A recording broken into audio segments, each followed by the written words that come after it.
चलिए आइए देखते हैं हम लोग आज फ्रांसीसी क्रांति का दूसरा पार्ट। पहले पार्ट में हम लोग देखे थे कैसे मोनार्की जो शासन था लुईस 16वां वो धीरे धीरे कमज़ोर कैसे होता चला गया। उनमें से कुछ कारण थे। जैसे पहला कारण था कि 13 कॉलोनी जो थी अमेरिका की उनको मदद किया गया था फ्रांस के द्वारा, और दूसरा कारण था वहाँ का जो वर्साइल किला था उसमें ज़्यादा ऐशो आराम और बेफजूल खर्ची, और तीसरा जो मुख्य कारण था वो था कि दूसरे स्टेट वाले को जो दूसरे स्टेट के द्वारा जो लोन लिया गया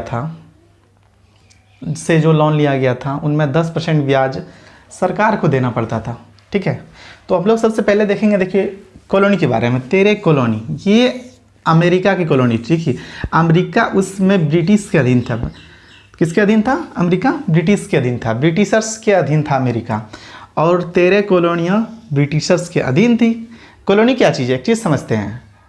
कॉलोनी वो चीज़ है मतलब जो आज हम लोग अमेरिका में राज्य देख रहे हैं। ठीक है, जैसे वर्जीनिया, न्यू जर्सी, न्यूयॉर्क, इस तरह से जो राज्य हैं ये मुख्य रूप से ये उस समय कॉलोनी हुआ करती थी। ठीक है, तो कॉलोनी किसके अंदर में थी? ये ब्रिटिशर्स के अंदर में थी। ठीक है, अब फ्रांस से यहाँ पर किसने सहयोग मांगा? फ्रांस से अमेरिका ने सहयोग मांगा। किसके लिए? कि 13 कॉलोनियों को आज़ाद कराने के लिए। ठीक है, तो यहाँ पर फ्रांस ने सपोर्ट भी किया इसको, ठीक है, अमेरिका को, और 13 कॉलोनी को आज़ाद किया। इस 13 कॉलोनी को आज़ाद करने में फ्रांस के जो खर्च हुए वो कितने हुए पता है आप लोग को? 2 अरब लिब्रे। लिब्रे जो थी उस समय वहाँ की करेंसी थी। ठीक है, कहाँ की करेंसी थी? लिब्रे फ्रांस की थी। ठीक है, 2 अरब लिब्रे यहाँ पर 13 कॉलोनी को आज़ाद कराना फ्रांस को खर्च हुए। फ्रांस हमेशा से चाहता था ब्रिटिश को नीचा दिखाने के लिए, इस वजह से ये 13 अरब लिब्रे उन्होंने खर्च कर दिए। किसके शासन में? ये था लुईस 15वें के शासन में हुआ था। ठीक है, लुईस 15वें के शासन में, अंततः अमेरिका आज़ाद हो गया।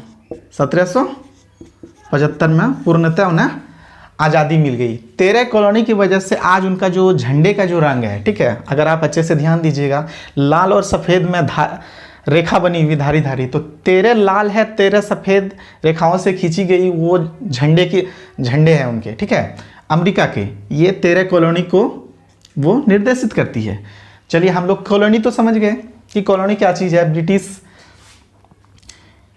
ब्रिटिश द्वारा जो अधीन की गई 13 कॉलोनी थी उसको हम लोग समझ गए। ठीक है, अब हम लोग यहाँ से समझेंगे, इसके बाद हम लोग समझेंगे कि कैसे कैसे लोगों में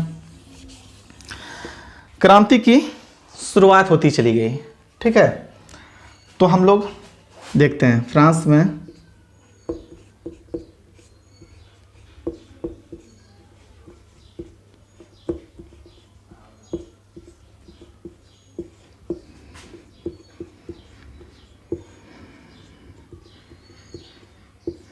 शुरुआत।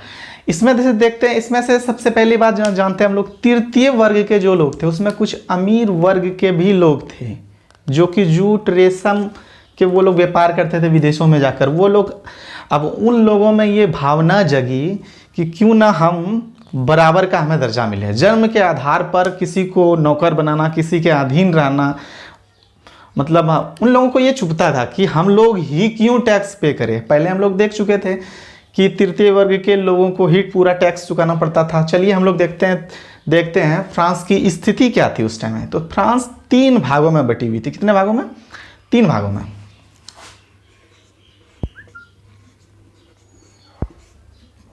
प्रथम वर्ग,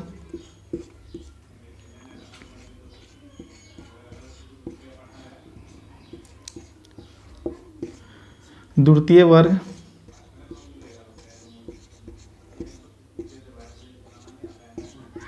तृतीय वर्ग। चलिए तीनों को हम लोग अच्छे से समझते हैं।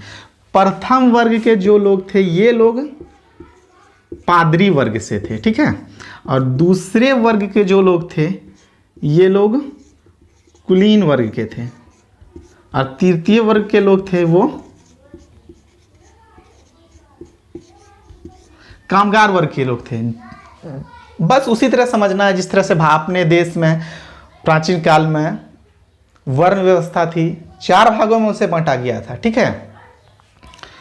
तो कुछ देखिए, उस समय भी यहाँ प्रथम वर्ग का जो था पूजा पाठ करने का, किसको था? ब्राह्मण को। जमीन वगैरह किसके पास ज़्यादा हुआ करती थी? तो क्षत्रिय के पास। और कामगार जो वर्ग थे उस समय शूद्र एवं वैश्य। ये ठीक इसी प्रकार फ्रांस की भी स्थिति थी, पादरी वर्ग। अब देखिए यहाँ पर टैक्स का सिस्टम था, ठीक है। पैसा का जो एकमात्र ये था, टैक्स का सिस्टम था। टैक्स क्या था कि इस वर्ग के लोगों को टैक्स देना पड़ता था। इस वर्ग में, कामगार वर्ग में कौन लोग थे? नौकर थे, मजदूर थे, किसान थे, व्यापारी थे, डॉक्टर थे, वकील थे, मतलब हर तरह के लोग इस वर्ग में थे। इसकी संख्या कितनी थी? 90% थे, ठीक है। लेकिन जमीन जो हुआ करती थी 60% जमीन, ये 60% जमीन किसके पास? द्वितीय वर्ग के पास हुआ करती थी, ठीक है। और बाकी जो इसके पास जमीन हुआ करती थी। पादरी लोग का काम क्या था? ये चर्च के मालिक हुआ करते थे, ठीक है। ये लोग पूजा कराते थे और इन्हें भी टैक्स मिलता था। और टैक्स किनके द्वारा मिलता था? कामगार वर्ग के द्वारा मिलता था, ठीक है। तो ये टैक्स जो था, ये डायरेक्ट टैक्स जो पादरी को मिलता था, इसे टाइद कहा जाता था, टाइद। और सरकार को जो टैक्स जाता था, लुइस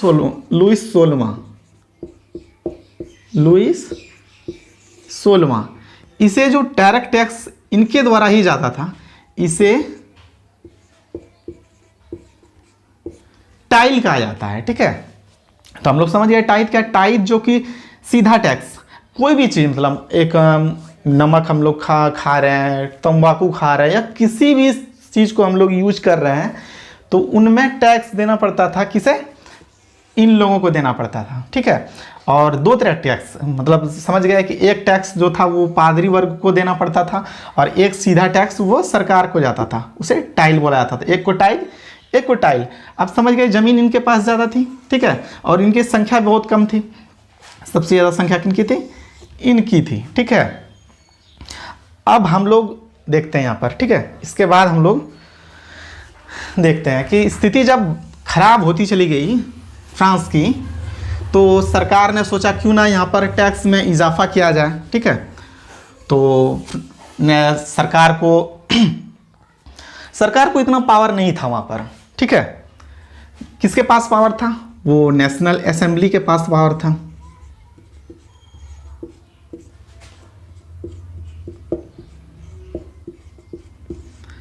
नेशनल असेंबली के पास ही पावर था कि टैक्स को बढ़ाया जाए या घटाया जाए। पिछली बार जब नेशनल असेंबली आयोजित की गई थी, तो तब कब आयोजित की गई थी? 1715 ईस्वी में। इसके बाद दूसरी नेशनल असेंबली जो आयोजित की गई वो कब थी? सन 1789 ईस्वी में, ठीक है। किसके द्वारा आयोजित की गई? National assembly. नेशनल असेंबली मुख्य रूप से सरकार के अधीन नहीं थी, सरकार से अलग थी। तो सरकार को उतना पावर नहीं था कि वो खुद से टैक्स बढ़ा सके। तो उन्होंने नेशनल असेंबली हम लोग बता चुके हैं कि वो प्रथम वर्ग, द्वितीय वर्ग, तृतीय वर्ग। अब समझ जाते हैं इसमें नेशनल असेंबली क्या चीज़ है।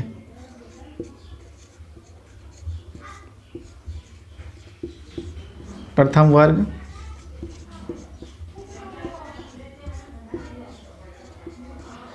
द्वितीय वर्ग, तृतीय वर्ग, 3 भागों में बटा हुआ था ये, ठीक है। हम लोग पहले देखे इस समय। तो यहाँ पर देखते हैं असेंबली में क्या चीज़ था, ठीक है। इनकी जो संख्या थी वो 300 थी नेशनल असेंबली में, मतलब पंचायत एक तौर पे बैठा जाता था। और इसकी संख्या जो थी कितनी थी? वो 300 थी। और इसकी संख्या कितनी थी?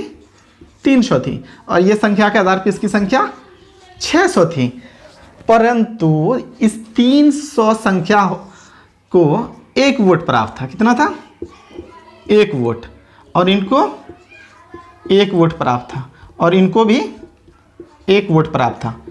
एक चीज़ मैं बता दूं कि इनके लिए भी कुर्सी लगी रहती थी नेशनल असेंबली में और इसके लिए भी कुर्सी लगी रहती थी, लेकिन ये जो तीसरे वर्ग के लोग थे इनके साथ ज़बरदस्त अन्याय किया जाता था। क्या किया जाता था कि इन्हें बैठने तक कुर्सी नहीं दी जाती थी, ये खड़े रहते थे। ठीक है, अब इस असेंबली में सरकार द्वारा ये प्रस्ताव लाया गया कि टैक्स को बढ़ाया जाए। तो तृतीय वर्ग के लोगों ने कहा ठीक है, आप जो भी फैसला कर रहे हैं हम मानेंगे, लेकिन हमारी भी एक शर्त है। हमारी शर्त ये है कि हम लोग 600 सदस्य हैं और अगर एक सदस्य हम लोग वोट करेंगे तो 600 वोट होगा। ठीक है, और यहाँ 3 होगा तो ये 600 होगा, तो हम लोग कहीं कम नहीं रहेंगे। इन्हें डर हमेशा ये रहता था कि कोई भी अगर संविधान या कोई भी चीज़ पारित करना होता था तो ये दोनों मिल जाते थे, इनका वोट हो जाता था 2 वोट और ये 1, तो 2 और 1 के मुकाबले यहाँ पर ये प्रस्ताव पारित हो जाता था। ठीक है, तो तृतीय वर्ग को लगा कि नहीं, इस बार हमें करना क्या है कि जब तक हमें पूरे एक सदस्य का एक वोट का मान्यता नहीं दिया जाएगा तो हम लोग नेशनल असेंबली को मान्यता नहीं देंगे। और अंततः सरकार द्वारा इन लोगों का मान्य को अस्वीकार कर दिया गया। तो तृतीय वर्ग के लोगों ने भी बहिष्कार कर दिया और वो लोग नेशनल असेंबली से बाहर निकल गए। चलिए, और इनमें से अगर आप लोगों को समझ में कोई दिक्कत हो तो प्लीज़ मुझे कमेंट करें, शेयर करें। और लास्टली मैं कहना चाहूँगा, प्लीज़ भाई मेरे चैनल को सब्सक्राइब करें। Thank you.